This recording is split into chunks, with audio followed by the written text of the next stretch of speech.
नमस्कार दोस्तों, स्वागत है आपका स्मार्ट क्लासेस फॉर एग्जाम पर। और आप देख रहे हैं स्मार्ट टेस्ट सीरीज। तो आज टेस्ट सीरीज की श्रृंखला को आगे बढ़ाते हुए शुरू करते हैं आज का प्रश्न संख्या 1। संविधान में मंत्रिमंडल शब्द का एक ही बार प्रयोग किस अनुच्छेद में किया गया है? 1 351, 2 352, 3 354, 4 355। संविधान में मंत्रिमंडल शब्द का एक ही बार प्रयोग अनुच्छेद 352 में किया गया है। सही आंसर है विकल्प संख्या 2। प्रश्न संख्या 2 है, राज्य के राज्यपाल को वेतन और भत्ते कहाँ से मिलते हैं? 1 राज्य की संचित निधि, 2 भारत की संचित निधि, 3 राज्य की आकस्मिक निधि, 4 इनमें से कोई नहीं। राज्यपाल को वेतन और भत्ते राज्य की संचित निधि से मिलते हैं। सही आंसर है विकल्प संख्या 1। प्रश्न संख्या 3 है, उपराज्यपाल की नियुक्ति कौन करता है? 1 राष्ट्रपति, 2 उपराष्ट्रपति, 3 प्रधानमंत्री, 4 भारत का मुख्य न्यायाधीश। तो दोस्तों आप साथ में अपना आंसर देते हुए चलिए। उपराज्यपाल की नियुक्ति भारत का राष्ट्रपति करता है। सही आंसर है विकल्प संख्या 1। प्रश्न संख्या 4 है, भारत के निर्वाचन पद्धति किस देश से ली गई है? 1 America, 2 France, 3 Ireland, 4 Britain. Bharat के निर्वाचन की पद्धति ब्रिटेन से ली गई है। सही आंसर है विकल्प संख्या 4। प्रश्न संख्या 5 है, भारत में सर्वप्रथम लोक सेवा आयोग की स्थापना कब हुई? 1 अक्टूबर 1926, 2 1 नवंबर 1926, 3 1 दिसंबर 1926, 4 1 दिसंबर 1927। तो भारत में सर्वप्रथम लोक सेवा आयोग की स्थापना 1 नवंबर 1926 को हुई। तो सही आंसर है विकल्प संख्या 1। प्रश्न संख्या 6 है, किस अनुच्छेद के तहत संवैधानिक तंत्र विफल होने पर राष्ट्रपति शासन लगाया जा सकता है? 1 अनुच्छेद 352, 2 अनुच्छेद 354, 3 अनुच्छेद 356, 4 अनुच्छेद 360। तो अनुच्छेद 356 के विफल होने पर राष्ट्रपति शासन लगाया जा सकता है। तो आपका आंसर है सही आंसर है विकल्प संख्या 3। प्रश्न संख्या 7 है, एक सेकंड दोस्तों, राष्ट्रीय अनुसूचित जनजाति आयोग के सदस्यों का कार्यकाल कितने वर्ष का होता है? 1 3 वर्ष, 2 5 वर्ष, 3 60 वर्ष, 4 65 वर्ष। राष्ट्रीय अनुसूचित जनजाति आयोग के सदस्यों का कार्यकाल 3 वर्ष का होता है। सही आंसर है विकल्प संख्या 1। प्रश्न संख्या 8 है, किस संविधान संशोधन द्वारा अनुच्छेद 31A और अनुच्छेद 31B जोड़े गए? संविधान संशोधन 1, संविधान संशोधन 2, संविधान संशोधन 3, संविधान संशोधन 4। तो संविधान संशोधन 1 के द्वारा अनुच्छेद 31A और 31B जोड़े गए। सही आंसर है विकल्प संख्या 1। दोस्तों अनुच्छेद 31A और 31B संपत्ति के मौलिक अधिकार के कम करने के लिए अनुच्छेद जोड़े गए थे, जो कि अब संपत्ति मौलिक अधिकार है भी नहीं। और 44वां संविधान संशोधन 1978 के अनुच्छेद 301 का के तहत विधिक अधिकार हो गया है। प्रश्न संख्या 9 है, अल्पसंख्यकों के लिए राष्ट्रीय आयोग किस वर्ष बनाया गया? 1 1980, 2 1984, 3 1988, 4 1992। तो अल्पसंख्यकों के लिए राष्ट्रीय आयोग 1992 में बनाया गया। सही आंसर है विकल्प संख्या 4। प्रश्न संख्या 10 है, मंत्रिपरिषद द्वारा कौन सा प्रस्ताव रखा जा सकता है? 1 अविश्वास प्रस्ताव, 2 विश्वास प्रस्ताव, 3 निंदा प्रस्ताव, 4 स्थगन प्रस्ताव।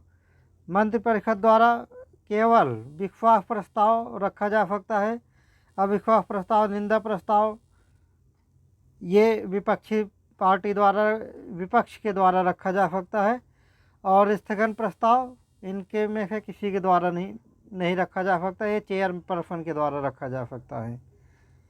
प्रश्न संख्या 11 है, मौलिक अधिकारों के निलंबन का आदेश कौन दे सकता है? 1 राष्ट्रपति, 2 सर्वोच्च न्यायालय, 3 संसद, 4 विपक्ष का नेता। तो मौलिक अधिकारों के निलंबन का आदेश राष्ट्रपति दे सकता है। तो सही आंसर है विकल्प संख्या 1। एक सेकंड दोस्तों,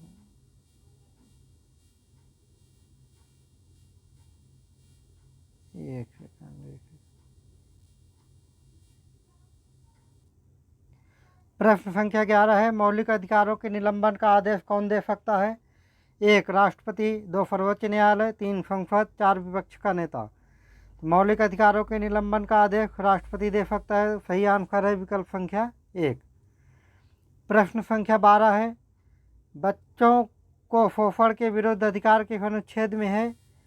अनुच्छेद 22, अनुच्छेद 23, अनुच्छेद 24, अनुच्छेद 25। तो बच्चों को शोषण के विरुद्ध अधिकार अनुच्छेद 24 में है। सही आंसर है विकल्प संख्या 3। प्रश्न संख्या 13 है, किसी न्यायालय अथवा न्यायाधिकरण के आदेश को रद्द करने के लिए कौन सी रिट जारी की जाती है? सही 1 प्रतिषेध, 2 अधिकार परीक्षा, 3 परमादेश, 4 उत्प्रेषण।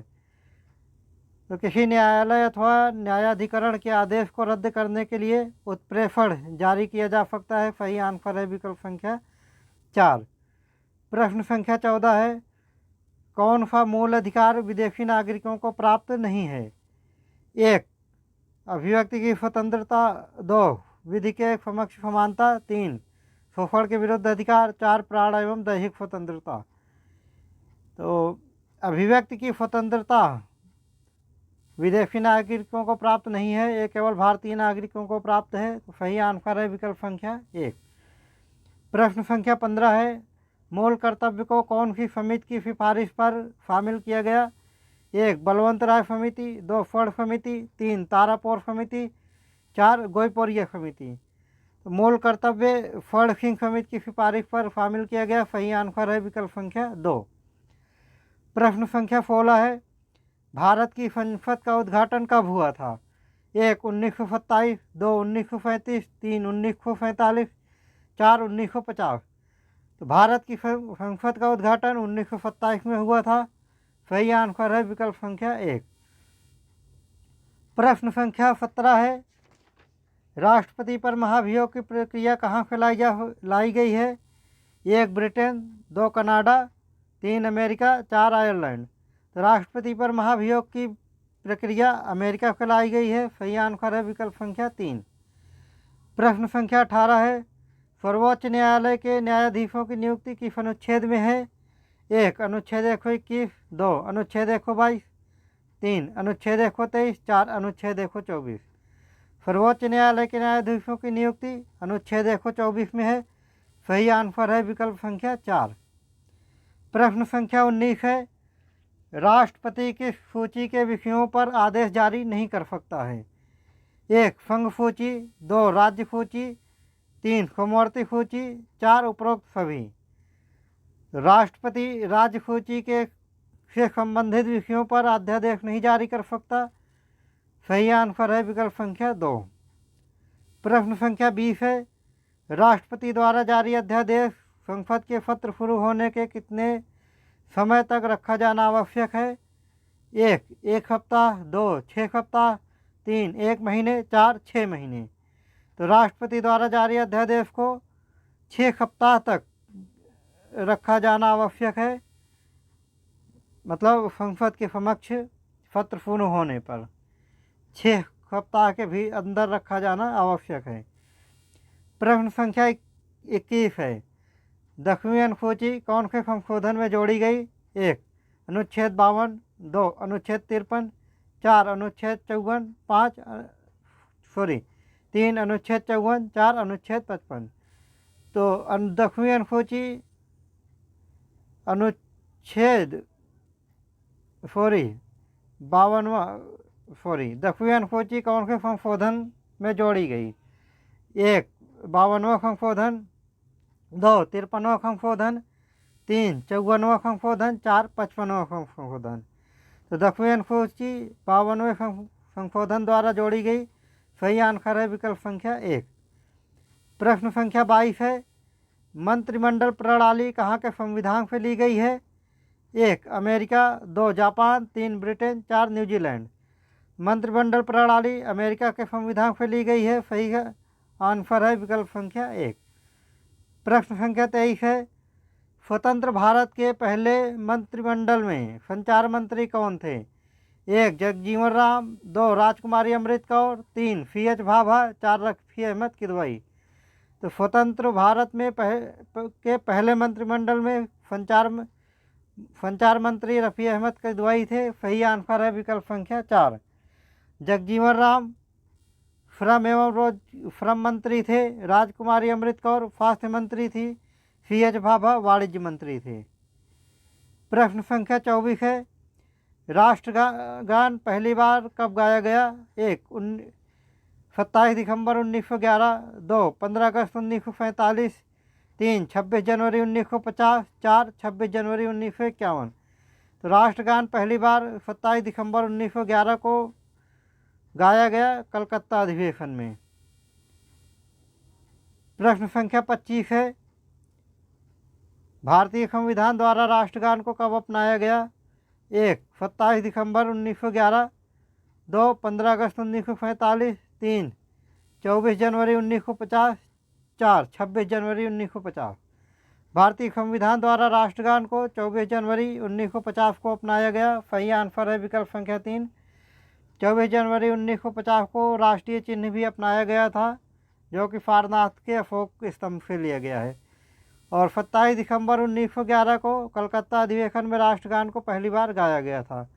15 अगस्त 1947 को हमारा देश आज़ाद हुआ था। 26 जनवरी 1950 को हमारे प्रॉपर तरीके से पूर्ण रूप से हमारे संविधान को अपनाया गया था। प्रश्न संख्या 26 है, आंध्र प्रदेश को विशेष राज्य का दर्जा किस अनुच्छेद के तहत प्राप्त है? 1 अनुच्छेद 371 का 2 अनुच्छेद 371 खा, 3 अनुच्छेद 371 गा, 4 अनुच्छेद 371 घा। आंध्र प्रदेश को विशेष राज्य का दर्जा अनुच्छेद 371 घा के तहत प्राप्त है।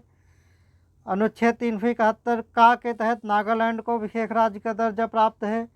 और अनुच्छेद 371 खा के तहत असम को विशेष राज्य का दर्जा प्राप्त है। और अनुच्छेद 371 गा के तहत मणिपुर को विशेष राज्य का दर्जा प्राप्त है। प्रश्न संख्या 27 है, उच्चतम न्यायालय की पुनर्विलोकन की शक्ति किस अनुच्छेद में है? ये किस होगा यहाँ पर, गलती से टाइप हो गया दोस्तों। अनुच्छेद 136, 2 अनुच्छेद 135, 3 अनुच्छेद 138, 4 अनुच्छेद 139। तो उच्चतम न्यायालय की पुनर्विलोकन की शक्ति अनुच्छेद 135 में है। सही आंसर है विकल्प संख्या 2। अनुच्छेद 136 में अपीलीय न्यायालय है। उच्चतम न्यायालय एक अपीलीय न्यायालय की तरह काम करेगा। ये अनुच्छेद 136 में दिया हुआ है। अनुच्छेद 138 में है, संसद उच्चतम न्यायालय की शक्तियों में विस्तार कर सकती है। अनुच्छेद 139 में है, संसद कानून द्वारा उच्चतम न्यायालय को अन्य मामलों पर रिट जारी करने की शक्ति दे सकती है। प्रश्न संख्या 28 है, संसद के सदस्यों के लिए अर्हता किस अनुच्छेद में है? 1 अनुच्छेद 84, 2 अनुच्छेद 85, 3 अनुच्छेद 86, 4 अनुच्छेद 87। तो संसद के सदस्यों के लिए अर्हता अनुच्छेद 84 में है। सही आंसर है विकल्प संख्या 1। अनुच्छेद 85 में पत्रावखान एवं विघटन है। अनुच्छेद 86 में राष्ट्रपति का भाषण है। अनुच्छेद 87 में राष्ट्रपति का विशेष अभिभाषण है। प्रश्न संख्या 29 है, उच्च न्यायालयों के गठन किस अनुच्छेद में है? 1 अनुच्छेद 214, 2 अनुच्छेद 215, 3 अनुच्छेद 216, 4 अनुच्छेद 217। उच्च न्यायालयों के गठन अनुच्छेद 216 में है। सही आंसर है विकल्प संख्या 3। अनुच्छेद 214 में है, राज्यों के लिए एक उच्च न्यायालय होगा। अनुच्छेद 215 में है, उच्च न्यायालय अभिलेख न्यायालय होगा। अनुच्छेद 217 में है, जजों की नियुक्ति और पद की शर्तें हैं। न्यायाधीशों के नियुक्ति और पद की शर्तें हैं। प्रश्न संख्या 30 है, निर्वाचन संविधान के किस भाग में है? 1 भाग 14, 2 भाग 15, 3 भाग 16, 4 भाग 17। तो निर्वाचन संविधान के भाग 15 में है। सही आंसर है विकल्प संख्या 2। प्रश्न संख्या 31 है, किस संविधान संशोधन के द्वारा राज्य के नीति निदेशक तत्वों यानी कि DPSP directive principle of state policy को मूल अधिकारों पर वरीयता प्रदान की गई है? किस संविधान संशोधन द्वारा ये पूछा गया है?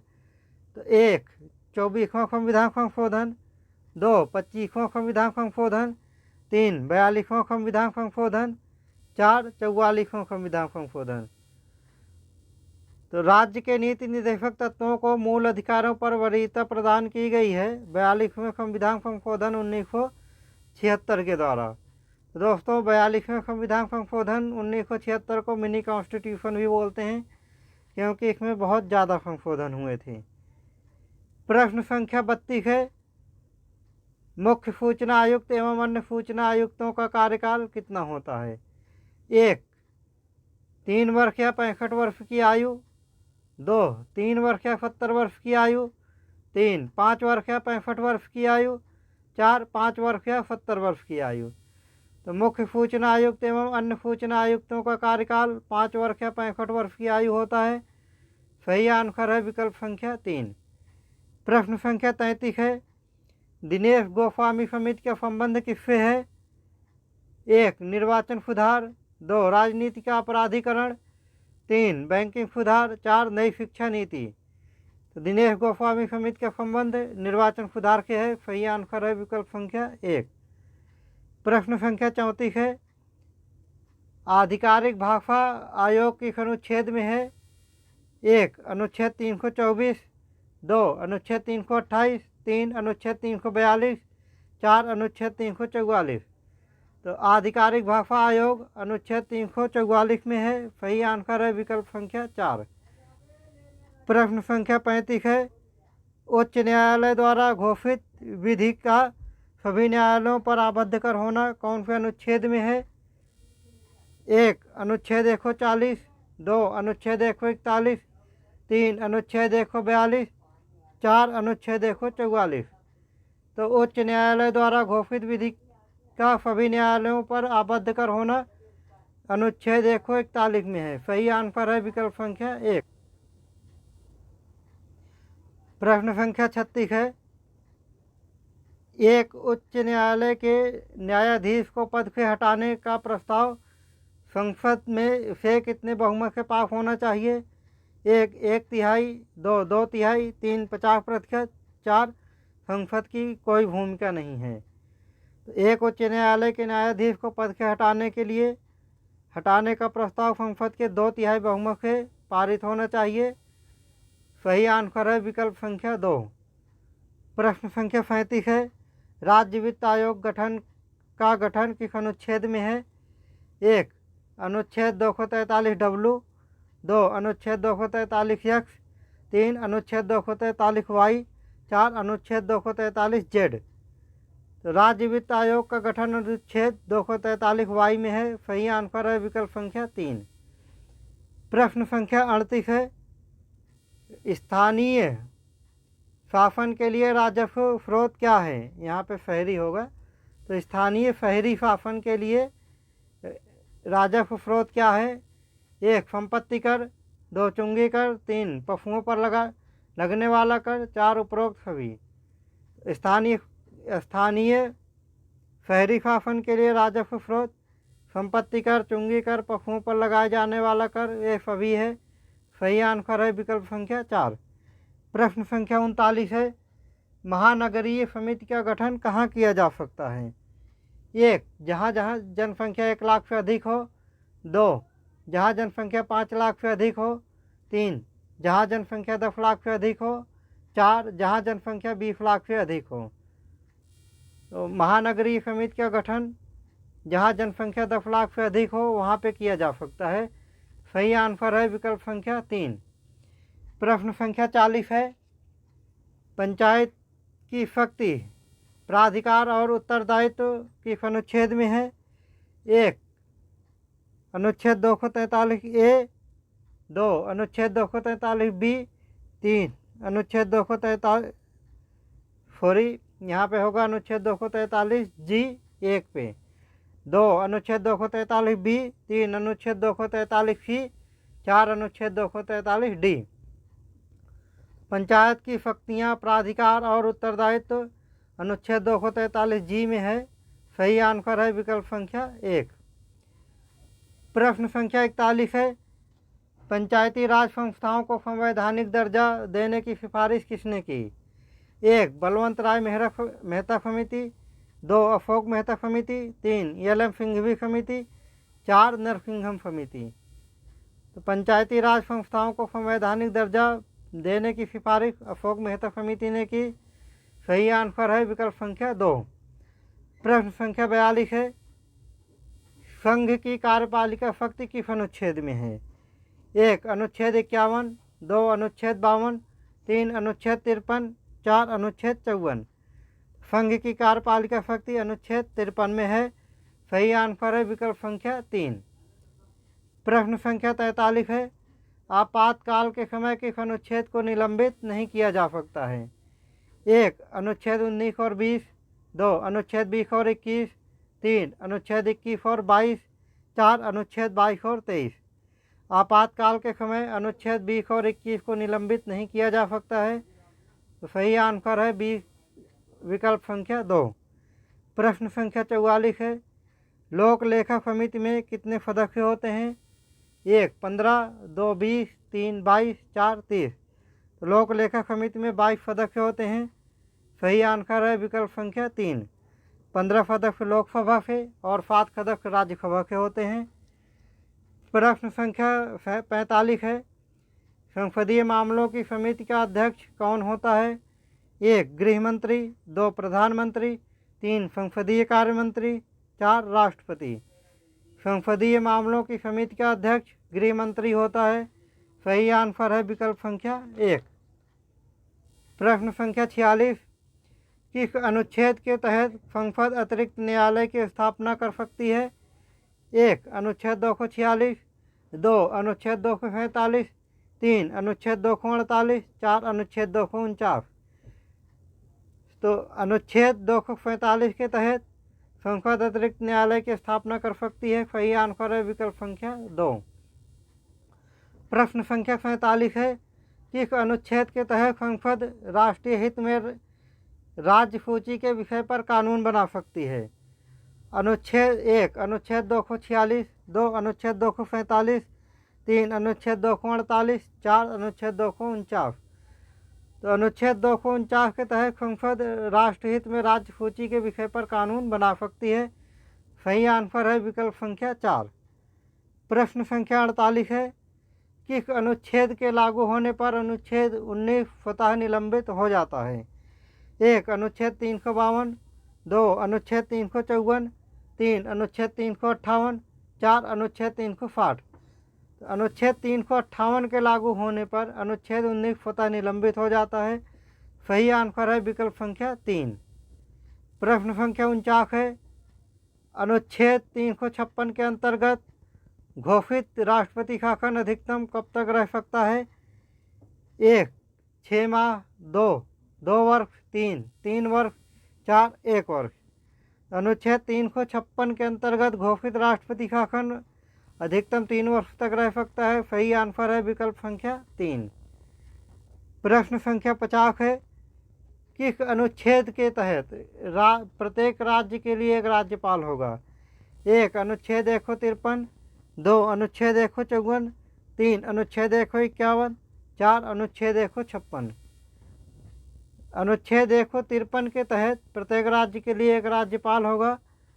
सही आंसर है विकल्प संख्या 3। तो दोस्तों, आज की टेस्ट सीरीज में 50 प्रश्न पूरे हुए। तो अगर आपको हमारी वीडियो सही लग रही है और आप इसी तरह की वीडियो को देखना चाहते हैं, आप लोग हमारे channel smart classes call exam को लाइक, सब्सक्राइब और शेयर करें। फिर मिलते हैं दोस्तों वीडियो में अगले टेस्ट सीरीज के साथ। तब तक के लिए जय हिंद दोस्तों, नमस्कार, जय हिंद।